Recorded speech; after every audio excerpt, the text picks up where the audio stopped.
What's going on, everybody, and welcome back to Comic Breakdown. In this video, we are jumping into Avengers X-Men Eternals with Starfox one-shot. This one's really going to be diving into where Starfox has been, what led him to being in the exclusion, and what he is currently doing now that he has become Prime Eternal. Also, make sure that you guys checked out the death of Magneto and the judgment of Jean Grey, the last two videos that I just put up. Make sure you guys have subscribed to the channel, make sure you like this video, and with that being said, let's dive into this breakdown. Alright guys, so we are picking up on Titan years ago. We are picking up with Alars, aka Mentor, as well as Susan. Now, Alars and Susan, they want to try to have another child. After having Thanos, they need a child of hope and glory, one that will fulfill everything that they have ever wished for. He will prove that eternal love can flourish for eternity and carry an eternal fruit. To believe in him and believe in love. But anytime that you bring up Eros, you also bring up Thanos. Even now, when he literally isn't here. Because Thanos, he is just death. And death is everywhere. And love, it has never been enough to stand against it. Picking up in Paris during Judgment Day, while everybody is running for their lives, Starfox is doing all he can to save as many people as possible. And throughout the comic, we are getting some inner dialogue. The truth is, he refused Cersei. She wanted him to use his gift and spread love across the world, but he wouldn't force this upon anybody, believing that this would be nothing more than a monstrosity in itself. He wants to inspire and hope for the best. And while a day isn't enough time to truly do anything, he thinks maybe if I was brought here years ago, I could have made real change. This is what he was meant to do from the very beginning. That's what takes us to Olympia long ago. This is when his mother Susan decided to attach him to the machine, to make him one with the machine and make him in fact an Eternal. This is when he got integrated, but he says that it is time to go, that they are not welcome in Olympia. But Susan is the only one that is not welcome here. Starfox has done no wrong, and so she tells him that he must stay, because he is the embodiment of his parents' redemption. He is the first Eternal to join the machine. He must prove to them that Thanos was nothing more than an aberration. But he turns away from this, lets her know that he is too young, he has too much life to live, swearing that one day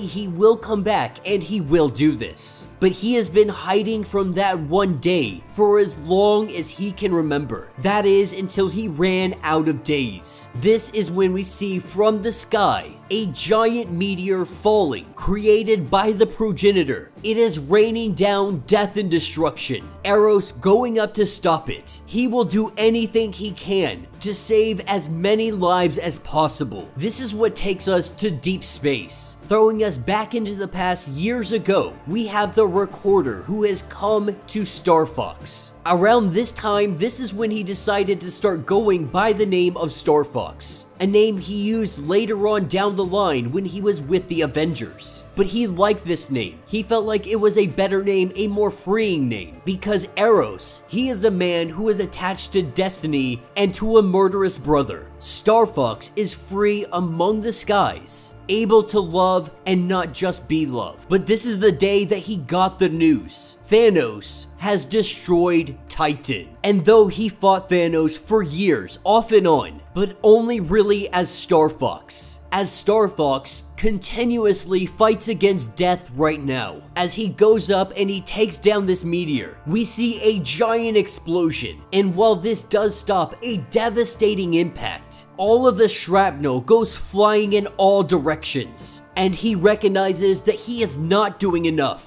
That is what takes us to the exclusion. His brother had died. He had used Eros' body to return to life. This means that Starfox had been killed, but because of the machine, he was reborn on Earth. Many of the Eternals, they didn't know what to do with this. The machine had never informed them that he had become part of the machine. And so because of this, they threw him into exclusion. And there he sat for years. And so when Cersei came knocking, he was more than ready to go save the world. But now a day later, standing looking around the destruction and all the death, he has to ask, is he actually helping anybody? Is he actually being the hero? This is when he comes to the realization that Starfox cannot save them. He has to be Eros. This is what takes us to Olympia. Talking to the machine, he asks it if something can be done. We're not sure what that is. But as he goes to sit on the throne, he goes to issue his command. This is when Zurus shows up, our once Prime Eternal for thousands of years. He has come to question what Eros is doing. He lets it be known that he is going to open up all of the portals, remove the access restrictions, and they are going to teleport as many human beings as they can into the heart of the machine. They are going to bring them here to the capital of the Eternals. They have the capability to shelter every single remaining survivor on Earth. This is his way of protecting humanity. Zurus lets him know that this goes against all of their traditions. Though he may be in charge, he goes to activate it, and this is where Zurus hits him with a blast, letting him know that he is careless and he is going to doom all of them, saying that he is the only one that has been here doing this duty for thousands of years. When Thanos stole the throne, he fought against everybody. Everything that he does is for duty. Everything that he does is to make sure that things keep running smoothly. That he has ruled this earth for hundreds of thousands of years. The sun came up every single day. Druid ruled for a month. And now we have a whole crisis event. And now he believes that the new Prime Eternal is only going to worsen this. As the two of them battle in the throne room, everybody wants to change, but Zurus says that everything has worked just fine. Everything has been so smooth.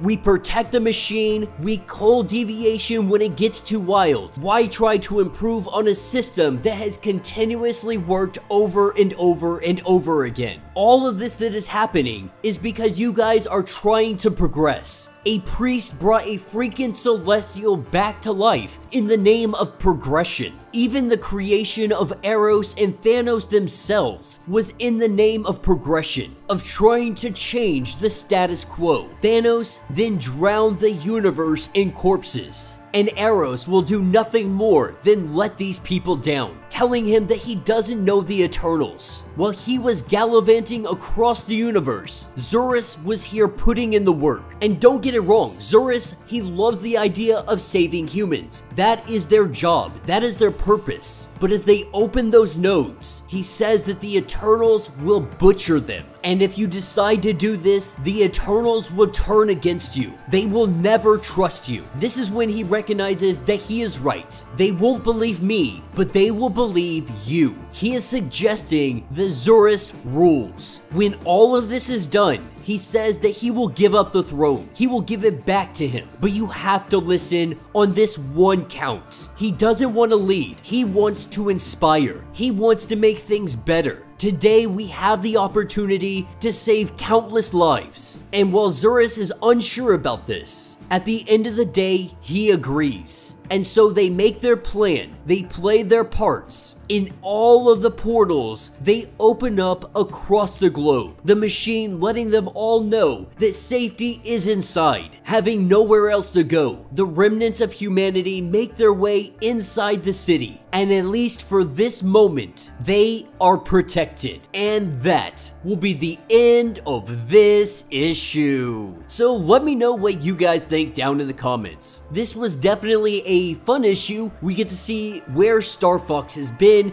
how he ended up dying, how he ended up getting into the exclusion, and why he was brought out. It was really a quick run through of everything that he has been through up to the point where he is Prime Eternal. And now that he has become Prime Eternal, he no longer wants that slot. In fact, he wants to go out, spread love, inspire people, help people, not sit here and be a ruler. By giving up that seat, he was able to save every remnant of humanity, at least for the time being. Now, we know the progenitor is going for the machine. It is only a matter of time before the progenitor finds out where they are and is able to just bring down everything. But this buys them time. This buys the X-Men time. The team that is inside with the Avengers, with the Eternals. Tony Stark wants to turn back the clock. He wants to try to fix the progenitor. He wants to make it better. Like any machine, he wants to tune it, to enhance it, and make it something so much more than it truly is. So let me know your thoughts, let me know your theories. If you would like to get caught up on everything going on with Judgment Day, be sure to check out the link in my description